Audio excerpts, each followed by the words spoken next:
Hello aspirants, welcome back to my channel. I hope you are having a wonderful day. Stop wasting time memorizing the random facts. If you want to master the Indian economy, you need to focus on the core pillars. Today we are decoding the top 20 ultimate questions on the Indian economy that you absolutely cannot afford to skip. We are talking direct concepts, high probability exam topics, and essential financial literacy. So think fast, answer smart, and see how many you can get right. Let's begin. Now, the first and very exciting question is mixed economy in India means. Mixed economy in India means option A is where agriculture and industry are given equal importance. Option B is where process of globalization is affected by heavy dose of Swadeshi in national economy. Option C is where public sector and private sector coexist in the national economy. Option D is where the center and states are equal partners in economic planning and development. Lock in your answers. Clock starts now. Now the correct answer is absolutely option C, mixed economy, where public sector and private sector coexist in the national economy. As we all know, it's a very familiar topic. A mixed economy system protects private property and allows a level of economic freedom in the use of capital, but also allows for governments to interfere in economic activity in order to achieve the social aims. All right. Now, question number 2 is who was the chairman of National Income Committee appointed by the Government of India in 1949? Option A is C. R. Rao. Option B is P. C. Mahalanobis. Option C is V. K. R. V. Rao. Option D is K. N. Raj. Now, time to choose. 5, 4, 3, 2, 1. Definitely. Option B. P. C. Mahalanobis. National Income Committee appointed by the Government of India in the year 1949 was chaired by Professor P. C. Mahalanobis, and the other committee members are Professor D. R. Gadgil, Dr. V. K. R. V. Rao. Clear? Now, move on to next question. Which of the following offices or institutes releases data of the national income in India? Option A is Reserve Bank of India. Option B is Niti Aayog. Option C is National Statistical Office. Option D is Finance Commission. Now, time to choose your answer. Surely the correct answer is C, National Statistical Office, which operates under the Ministry of Statistics and Program Implementation, and it is responsible for compiling and releasing national income data, which is GDP, GNI, etc. in India. And the National Statistical Office, how it was formed? By merging the two institutions, Central Statistic Office and National Sample Survey Office. Now, comment what is the full form of GNI. Alright, question number 4 is which Indian state has the lowest per capita annual income in 2025-26? Option A is Uttar Pradesh, option B is Jharkhand, option C is Bihar, option D is Madhya Pradesh. Now, take a pause of 5 seconds.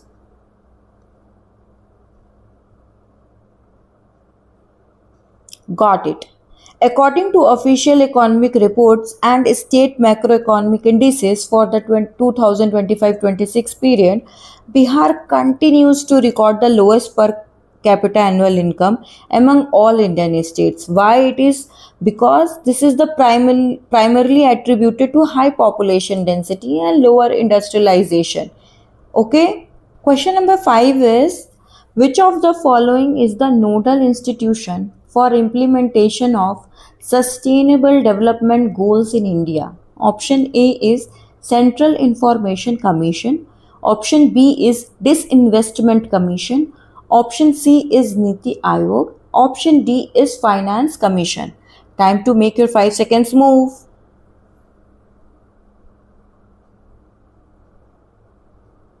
Without a doubt, option C, Niti Aayog, is the nodal institution entrusted with the task of coordinating and overseeing the implementation of the United Nations Sustainable Development Goals in India. It releases the annual SDG India Index to monitor state-wise and union territory-wise progress across various parameters. Move on to next question. How many targets have been set according to the 2030 agenda for sustainable development? Option A is 116, option B is 132, option C is 154, option D is 169. Movement of truth in 5 seconds. Exactly. Option D. The 2030 Agenda for Sustainable Development, adopted by all United Nations member states in 2015, comprises 17 Sustainable Development Goals, which is supported exactly 169 specific action-oriented targets, which is aimed at eradicating poverty, protecting the planet, and ensuring prosperity for all. Question number 7 is, what is India's rank in the Sustainable Development Goals Index 2025? Option A is 89th, option B is 95th, option C is 99th, option D is 109th. Put your thinking caps on and your 5 seconds, it starts now.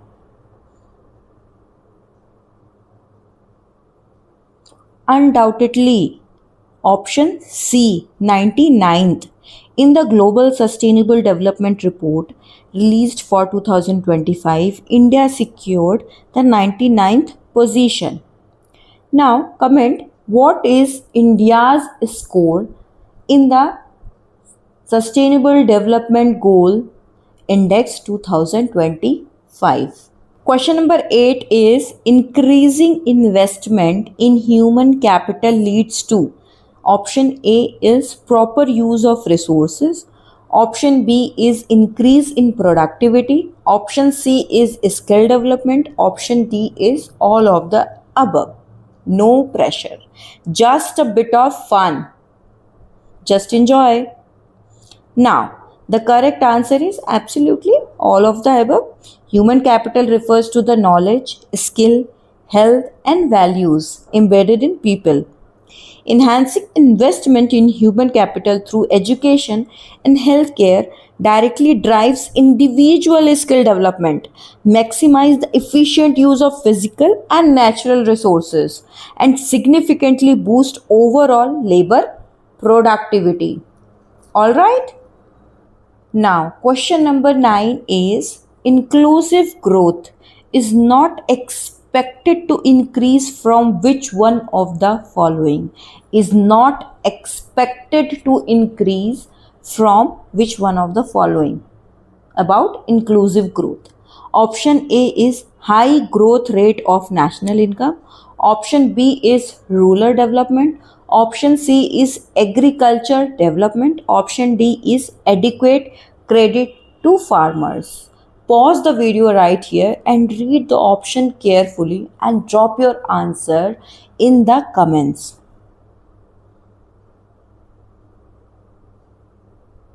Undoubtedly, option A, high growth rate of national income. Inclusive development is a multi-dimensional concept of development with totality. It improves the availability of better education, health, and employment opportunities with improved infrastructure. So its main dimension is to reduce poverty. So among the given options, only the high growth of national income cannot be expected to increase inclusive growth or development. Alright, before we hit question number 10, let's take a quick 5-second breather. Now, agriculture income tax in India can be levied by option A is the state government, option B is central government, option C is local government, option D is central and state government. Movement of truth in just 5 seconds.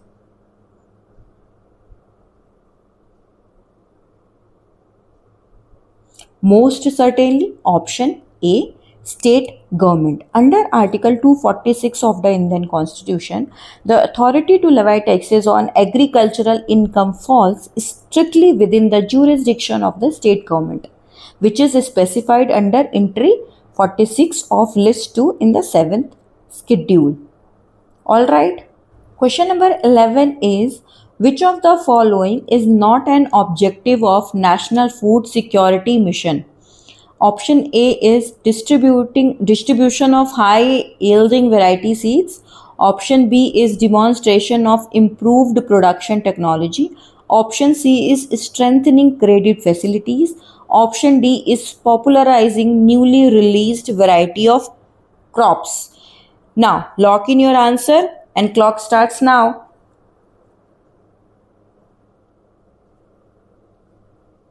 Of course, option C is strengthening credit facilities.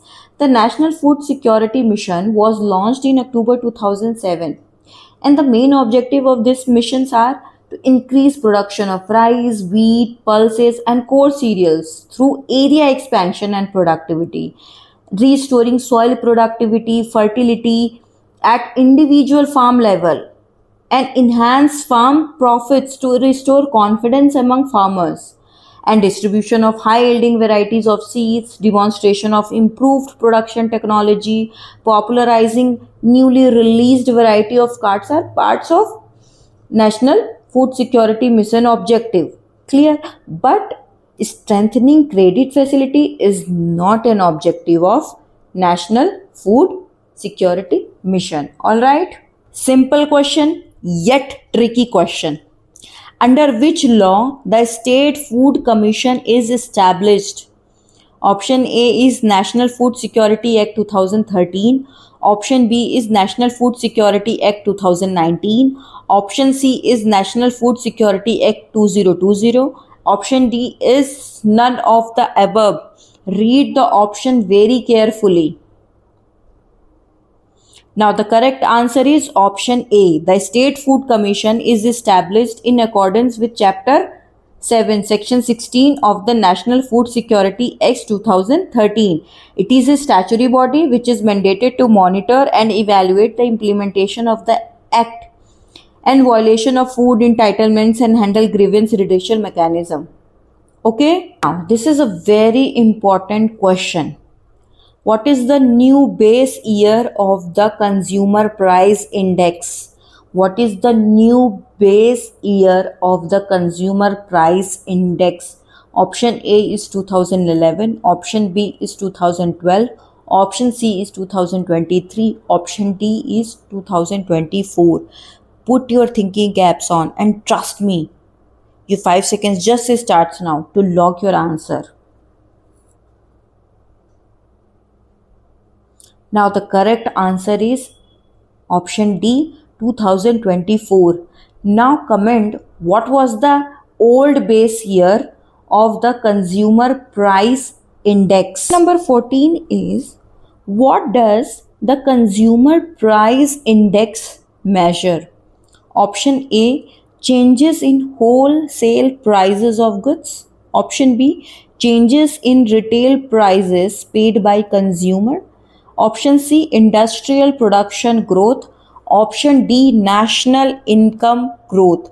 Look at these 4 options. 2 of these are completely irrelevant. I am giving you 5 seconds to eliminate the 2 wrong answers. Did you spot them? Comment the answer. Option B, the Consumer Price Index measures the average change over time in the retail prices of a specific basket of consumer goods and services purchased by households. Okay? Now, this question is favorite of all the competitive exam, which is NABARD was established on the recommendation of which committee? Option A is Narsimhan Committee. Option B is Siva Raman Committee. Option C is Rangarajan Committee. Option D is Kelkar Committee. Now, time to choose.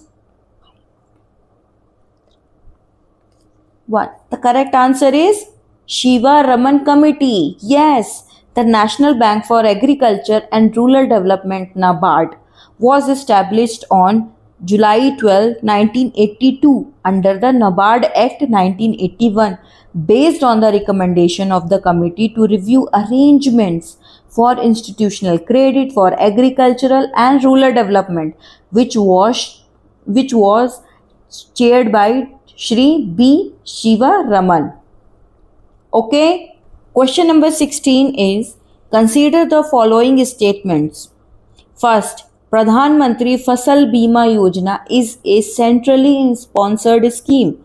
Second, the scheme covers post-harvest losses due to cyclonic and unseasonal rains for specified crops. 3.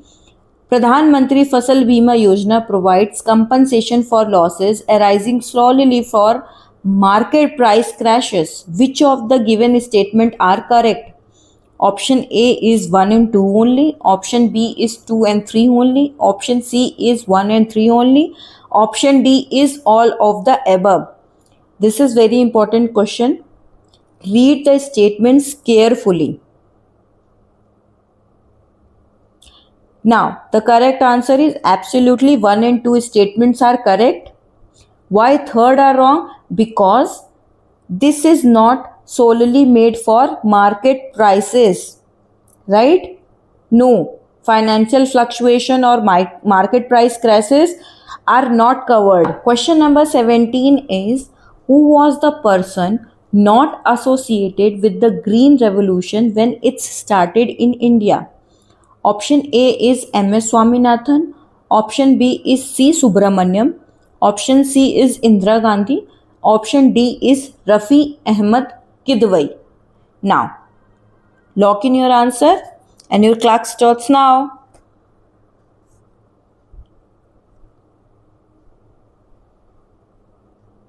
Most certainly, the correct answer is option D. Rafi Ahmed Kidwai was a prominent independent activist and he was agriculture minister in the early 1950s. But at the time of Green Revolution in India, which was commenced in the mid 1960s, he was passed away in 1954. So clearly, the option D is the right answer. Again, very important question. Which of the following agencies is not engaged in exporting agriculture goods from India? Option A is NAFED. Option B is State Trading Corporation. Option C is IFCO. Option D is MMTC. Pause, think, answer and comment. Undoubtedly, option C. The Indian Farmer Fertilizer Cooperative Limited, IFCO, is a multi-state cooperative society primarily engaged in the manufacturing, production and domestic marketing of fertilizers and agricultural inputs for farmers. Whereas NAFED, State Trading Corporation and MMTC are actively involved in trading, procurement and international export of agricultural commodities. Now comment, what exactly do you know about MMTC? Alright. Question number 19 is, which country has made Corporate Social Responsibility Act first? Option A is USA. Option B is Russia. Option C is England. Option D is India. Now, Take a pause of 5 seconds and lock in your answer. Absolutely, the correct answer is India. On April 1st, 2014, India became the first country in the world to make corporate social responsibility legally mandatory following with a certain amendment to the Companies Act 2013. It make it mandatory for companies of a certain turnover and profitability to spend 2% of their average net profit for the past 3 years on corporate social responsibilities. Companies can invest their profits in areas such as education, poverty, gender equality, hunger as part of their corporate social responsibility compliances. All right. Last and most important contemporary question is, consider the following statements regarding the Assam Nagaland Oil and Gas MOU 2026. First, it is a tripartite agreement among the center, Assam and Nagaland. Second, the agreement aims to promote crude oil and natural gas exploration along the Assam-Nagaland border. Option 3 is the agreement was opposed by some Naga groups. Which of the statement given above are correct? Pause the video right here and read the option carefully and drop your answer in the comments if you know the answer, because this question is definitely will come in the competitive exam. Now, fair enough. The correct answer is option D. All of the above. All three statements accurately represent the regional development context surrounding the 2026 Memorandum of Understanding. The tripartite dialogue over shared resources boundaries focus on mutual economic exploration benefits while encountering local political and tribal sovereignty sensitivities characteristics of border energy pacts. Now comment who is the Chief Minister of the Assam and belongs to which national political parties.